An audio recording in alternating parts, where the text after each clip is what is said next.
Welcome to the Inside Lines Super Bowl 57 live show here at Neiman Marcus in Scottsdale, Arizona. We are so excited to have y'all. Thank you for joining us. I'm Atoya Burleson. And I am Tia Averill. So our first segment today is sponsored by Pepsi DigIn. If you don't know about Pepsi DigIn, it's an incredible program that Pepsi created to basically support Black-owned restaurants. So today, your food is being catered by Lauder and the Delta. Shout out to Lauder and the Delta, right here locally. Pepsi's really big on this, and I thank them for doing this to support the Black-owned restaurants. But next, let's bring out the ladies. We have Super Bowl wives coming in to you from Philadelphia, y'all. We have the 2022 NFC champions here. We have three women that are supporting their men who will be playing tomorrow and battling it out. All right, first up, we have a former college basketball player. She has a career in aesthetics and plans on opening up her own shop soon. And she is the mother and married to Philadelphia Eagles quarterback Darius Slay. Please welcome to the stage, Jennifer Slay. Okay, our next panelist is a former Division I and semi-pro baller from Cali. She's a registered behavioral therapist for children with autism, and she also is the creator of a virtual blog called Rad Living. She is a mom, and she's married to Safety Andre Chachere. Come on out, Rachel. Yes. And our final panelist holds a BA in Mass Communications from Kansas State University, where she was also captain of the women's basketball team, y'all.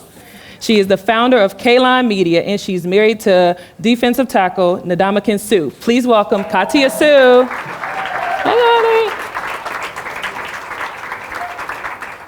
The green, y'all see the green? The color coordinated. I see what y'all did there. Right. Okay, so Katya, you've been on this big stage twice now. Yes. Now I have to ask though, Rachel and Jennifer, how does it feel? Like, does it still feel surreal to be here? A little bit. It's a lot different. Now, one thing they got in common is they all came from Detroit. Yes. Yes. Oh, I just realized that. What up, though? And we know it was some rough times in Detroit, y'all. Yes. But when you leave, though, I feel like you go up. Like you know what I'm saying? Yeah, it's a great foundational build. Exactly. Okay. Okay, so speaking of highs and lows, Rachel, you talked about this a little bit before. Talk about where you started and where you are now, what that means to you. Oh, that's a good question. So my husband and I, Andre was undrafted, so our journey has been very, very different. This is year 5, team number 6. We've lived in 6 states with 2 babies. We started as soon as we graduated college, we had a newborn, and bam, we were thrown into this life. And the biggest thing that I've taken away is just to never give up. And that's the one thing I've learned from my husband the most is this journey can be grueling. And I think that once we've just made it here and just seeing that like there is a light at the end of the tunnel, it's made a big difference. yeah, That's awesome. That's right. You don't really hear those stories a lot, so I think it's important for people to hear that because they only really show the highlights, the great things that happen. So when you hear someone that's been through that and she's here, I mean, that's a great story to tell. Thank you. Okay, so as you guys know, the theme for this season is the route to becoming you. And so, we are very familiar with the shifts and things that we have to make with our dreams to support such an intensive space as the NFL, right? And a lot of times, moms and people in our position, they kind of get lost along their journey, right? Pouring into other people, whereas their spouses, their family, their children, things of that nature. What advice would you have for someone coming from the similar space, not necessarily the NFL, but like just a mom, a wife, or whatever that has started life but have found themselves lost? That's a good question. I would say focus on like what you love, your hobbies, and it's very important to really find those things and find time to do those things. And I think for me, it was the small things like taking a day out, go get your nails done, taking a day out to just do something for you. Kids, you focus on your husband, especially with them being in the spotlight, it's hard. So you have to find that time, whether it be an hour, 2 hours, whatever, to find that time to just do something for you. Pour into yourself? Yeah. Yeah, that's a good one. What about you, Katya?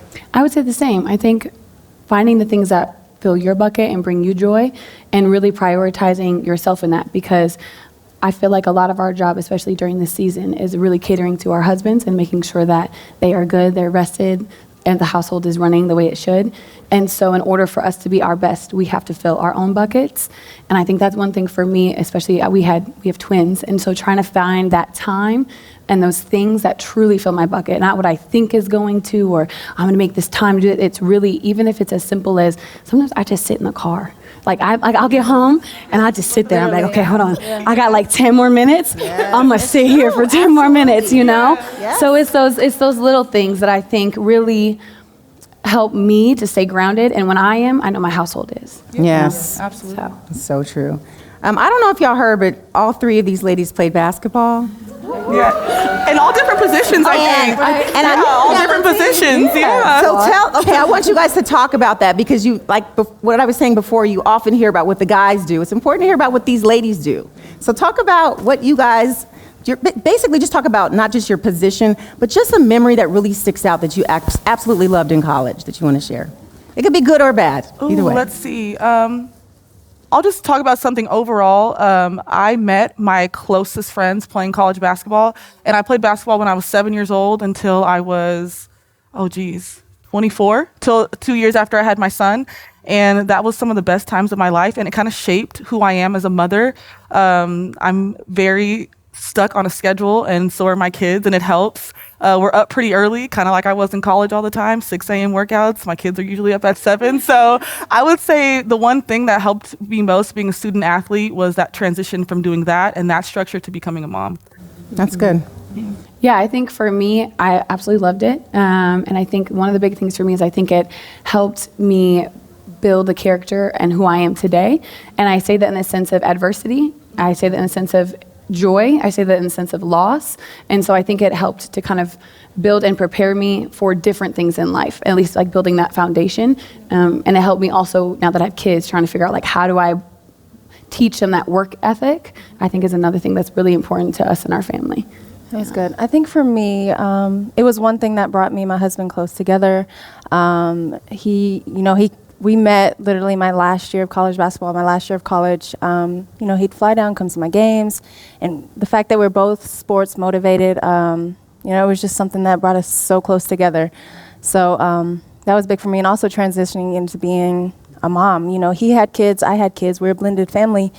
And we kind of just had to learn how to bring that together, with me in college and then him playing ball. And then we came together, and it was a big change. And it was just, you had to learn so much. So it's just finding the click, what goes, and it was hard, but it's part of it, and we're here, so. I would also like to add, we can break our husband's ankles any day. We can. Okay. 3 on 3? Okay. But if your husband's in the paint, I'm not driving. That's all right. Okay. I'll take him. Okay. Okay, so at some point you guys had to walk away, or you decided to walk away. It'll be the same for our spouses, right? Like at some point they got to hang the cleats up. What are you doing now to help prepare your significant other for that transition? So for us, lately our conversations on the weekends have been, okay, like, what do you like to do outside of football? And a moment of transparency for my husband, he doesn't know. Football is all he knows, and he doesn't have an answer. And his life has been dictated by football. It's been dictated by sports. And even in the situation that they're in, a lot of things are done for them. They have people helping them with everything. And so right now at the phase that we're in, we're just trying to figure out, or he's just trying to figure out, what does he like to do? So it's just conversations that we have. Like, do you like coaching? Do you like, personal training and things like that? So right now we're just in the phase of just discussing and just trying to figure it out. And we don't have an answer. And that's okay. That's good. I think for him, he's really trying to focus on still trying to be around sports. Again, kind of like you said, whether it's coaching, training. But of course, we have kids, he's wanting to be there for them before they get up and graduate. He's wanting to be the father, the coach, he's wanting to be there. So I think for him, it's going to be tough. And I think it'll be tough on us. It will take a toll on us as a family, but just to be there to support him, to let him know, like, hey, we're here. It's going to be tough, but we got your back, and we'll, do the best we can to get you through it. So I think it'll be tough. Yeah, I think to piggyback off of that is that so much of their life is structured. And so to all of a sudden have 365 days to do what you want or to figure those things out. And so I think I'm a little bit different. This is year 16. Whoa. 13. Year 13 for my husband. And we came in about halfway through the season to the Eagles. And so one of the things that are really passionate for both my husband and I is we both enjoy real estate. We both enjoy philanthropic work. So those are things that I can support him in. He's also extremely business and financial heavy. And so I think that one of the things that I've learned as we look at what retirement may look like, whether it's after this season or another year, is what are the things that I can help and support him still with, right? Because I'm still playing that role. So I kind of feel like I mean it's with the most respect, but like we're kind of like training wheels, right? We're helping to support him to figure out, okay, I'm testing these different things out, right? I'm figuring out what is it that fills his bucket outside of football. And then when he flourishes, go ahead, baby. You do you. I'm going to do some of the things I like too, you know? So it's, you know, it's cool. I think it's, you know, it's an exciting time. It's nerve-wracking, but it's fun. But exciting. Yeah, a similar question to Tia, but it's more stemming towards you guys. You know, at some point it will end. Do you guys have hopes and dreams of your own that you want to kind of, you know, step into once you have more time? Yes. Yeah. Go. Okay. Go ahead, Katya. I mean, yeah, I think so. I think that's like one thing for me that I really am striving to figure out what is it that fills my bucket. Like, I think we all came into our relationships with different careers. I was a news anchor.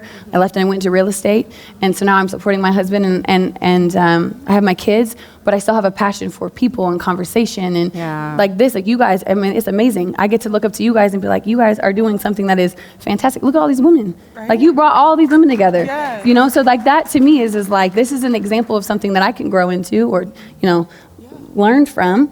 And so that's me. Thank you. Yeah. So for me, I think it was in my bio, but I was a behavioral therapist before I became a mom, and that's something that I definitely want to go back and do. So my goal is to open up my own behavioral therapy center in Fresno, California, which is our home base.